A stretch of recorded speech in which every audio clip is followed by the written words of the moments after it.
International conference on development and democracy,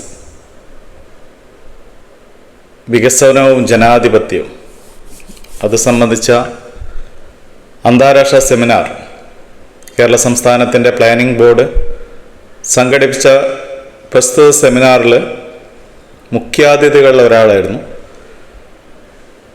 മുൻ കേന്ദ്രമന്ത്രിയായിട്ടുള്ള മണിശങ്കർ അയ്യർ.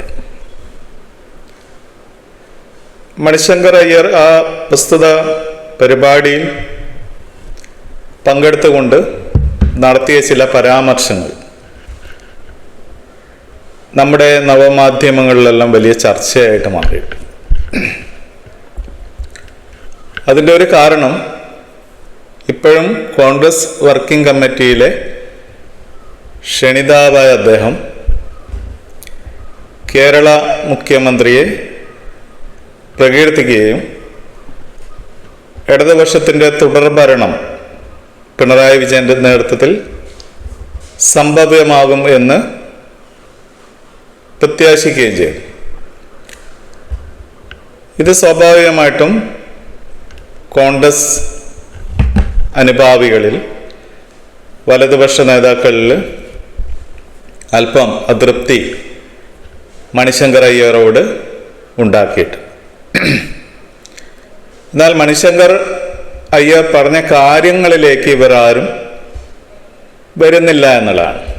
ഇവരുടെ എതിർപ്പ് മണിശങ്കർ അയ്യരുടെ പിണറായി വിജയനെ പ്രകീർത്തിച്ചുകൊണ്ട് നടത്തിയ പ്രസ്താവനയോട് മാത്രമാണ്, അല്ലാതെ അദ്ദേഹം പറഞ്ഞ കണ്ടന്റിലേക്ക് ഇവരാരും വരുന്നില്ല. നമുക്കറിയാം, മണിശങ്കർ അയ്യർ പഞ്ചായത്ത് രാജ് മന്ത്രിയായിരുന്ന ഒരാളാണ്.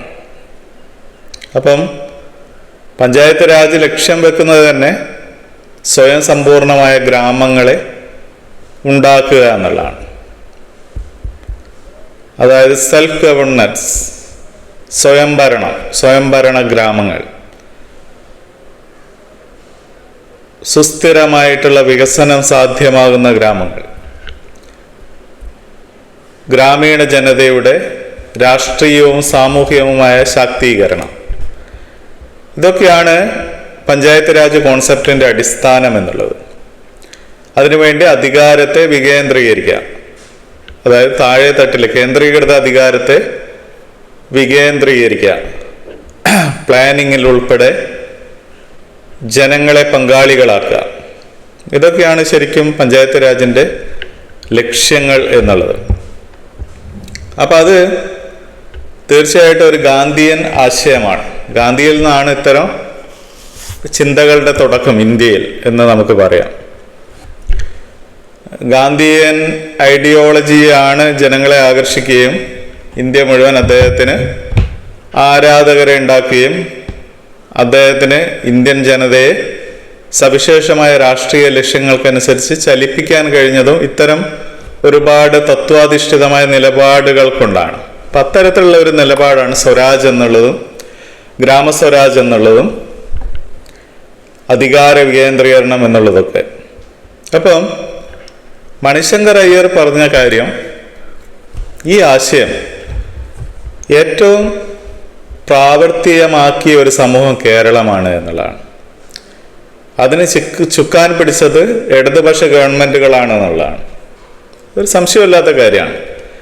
കേരളത്തിൽ ഈ ബില്ല് സ്വാർത്ഥകമായി പീപ്പിൾസ് പ്ലാനിംഗ് എന്നതിൻ്റെ അടിസ്ഥാനത്തിൽ നടപ്പിലാക്കിയത് ഇടതുപക്ഷ ഗവൺമെൻറ്റാണ്. അതിന് ആ കാലത്ത് ചുക്കാൻ പിടിച്ചത് EMS നമ്പൂതിരിപ്പാടാണ് എന്ന് നമുക്കറിയാം. EMS നമ്പൂതിരിപ്പാട് വളരെയധികം ഈ കാര്യത്തിൽ താല്പര്യമെടുത്തു. സാധാരണഗതിയിൽ മാർക്സിസ്റ്റുകൾ എന്നുള്ളത് അധികാര കേന്ദ്രീകരണത്തിൻ്റെ വക്താക്കളാണ്. കാരണം സോഷ്യലിസ്റ്റ് ഭരണകൂടങ്ങൾ മിക്കവാറും കേന്ദ്രീകൃത അധികാരങ്ങളാൽ ചരിക്കപ്പെടുന്ന ഒരു മോഡ് ഓഫ് ഗവർണൻസിൻ്റെ ആളുകളാണ്. അപ്പം അതുകൊണ്ട് തന്നെ സ്വാഭാവികമായിട്ടും മാർക്സിസ്റ്റുകൾ സ്വാഭാവികമായിട്ടും ഇത്തരം അധികാര കേന്ദ്രീകരണ പ്രവണതകൾക്ക് കൂടെ നിൽക്കുകയും ചെയ്യാം.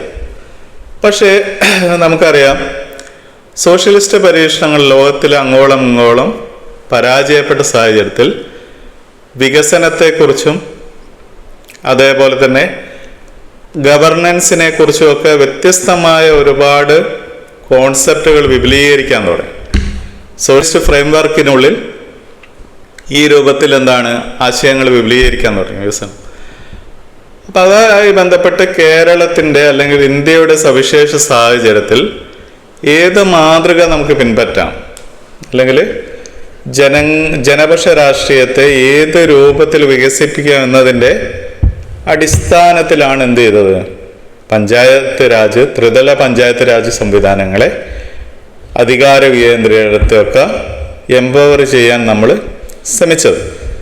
അത് ശരിയായൊരു പാതയാണ്. ജനാധിപത്യത്തിൽ ജനങ്ങളെ ശാക്തീകരിക്കുന്നതിൻ്റെ ഒരു ശരിയായ പാത തന്നെയാണ്. അത് തിരിച്ചറിഞ്ഞ സത്യത്തിൽ EMS ആണ്. EMS നമ്പൂതിരിപ്പാടാണ് അത് ഗൗരവ രൂപത്തിൽ തിരിച്ചറിഞ്ഞത്. അപ്പം അതുകൊണ്ട് തന്നെയാണ് മണിശങ്കർ അയ്യർ കൃത്യമായി പറഞ്ഞത്, കേരളമാണ് ഗാന്ധിയൻ സ്വപ്നങ്ങളുടെ സഫലീകരണത്തിന് വേണ്ടി ഏറ്റവും പ്രാക്ടിക്കലായി പ്രവർത്തിച്ച സമൂഹം. അതിന് നേതൃത്വം കൊടുത്തത് കേരളത്തിലെ ഇടതുപക്ഷമാണ്.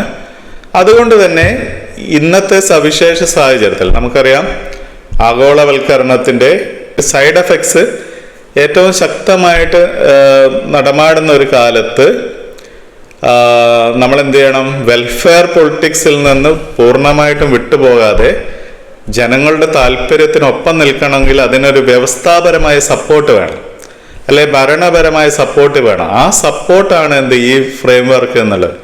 ഈ ജനകീയ ആസൂത്രണത്തിൻ്റെ അല്ലെങ്കിൽ പീപ്പിൾസ് പ്ലാനിങ്ങിൻ്റെ അല്ലെങ്കിൽ പഞ്ചായത്തി രാജിൻ്റെ ഫ്രെയിംവർക്ക് എന്ന് പറഞ്ഞാൽ ഈ രൂപത്തിൽ വെൽഫെയർ പൊളിറ്റിക്സ് അപ്ലൈ ചെയ്യുക. ഈ പ്രതികൂല കാലത്ത് പോലും സേവന മേഖലയിൽ നിന്ന് ഭരണകൂടങ്ങളെ പിൻവലിക്കുന്ന ഈ പ്രതികൂല കാലത്ത് പോലും ജനങ്ങൾക്കൊപ്പം നിൽക്കാൻ ഏറ്റവും ശക്തമായ ഉപാധി എന്നുള്ളത് പഞ്ചായത്ത് രാജ് ആണ്. ഈ ത്രിതല പഞ്ചായത്ത് സംവിധാനമാണ്, അല്ലെ അധികാര വികേന്ദ്രീകൃതമായ ഈ സിസ്റ്റമാണ്. അതിൻ്റെ ഒരുപാട് ഗുണഫലങ്ങൾ അനുഭവിക്കുന്ന ഒരു സമൂഹമാണ് കേരളം. കേരളത്തിലെ ഏത് കാര്യങ്ങളെയും, ഒരു ദുരന്തത്തെ പോലും നമുക്ക് നേരിടാനുള്ള കെൽപ്പ് പകർന്നു നൽകിയത് ശക്തമായ പഞ്ചായത്ത് രാജ് സംവിധാനമാണ്. അപ്പം ആ തിരിച്ചറിവാണ് മണിശങ്കർ അയ്യരെ പോലുള്ള ഒരാളെ കൊണ്ട് ഇത്തരത്തിലുള്ള ഒരു പ്രസ്താവന നടത്താൻ പ്രേരിപ്പിച്ചത്.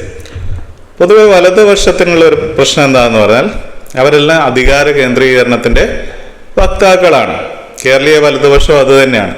അവർക്ക് നിർബന്ധിക്കപ്പെടുന്നത് കൊണ്ട് മാത്രം പീപ്പിൾസ് പ്ലാനിങ് എന്നുള്ള ഒരു സംഭവത്തിൻ്റെ കൂടെ നിൽക്കുന്നു എന്നല്ലാതെ അടിസ്ഥാനപരമായി ഇവരൊക്കെ അധികാര കേന്ദ്രീകരണത്തിൻ്റെ വക്താക്കളാണ്. ഇടതുപക്ഷത്തിൽ പോലും അത്തരം പ്രവണതയുള്ള ഒരുപാട് ആളുകളുണ്ട് അധികാര കേന്ദ്രീകരണത്തിന് ബാധിക്കുന്നവർ. അപ്പം ഈ സാഹചര്യത്തിൽ ഇടതുപക്ഷ ഗവൺമെൻറ്റിനെ പിന്താകാൻ മണിശങ്കർ അയ്യർ കാണിച്ച രാഷ്ട്രീയ മര്യാദയും രാഷ്ട്രീയ ഔന്നത്യവും നമ്മൾ അംഗീകരിക്കേണ്ടതാണ്, അനുമോദിക്കേണ്ടതാണ്.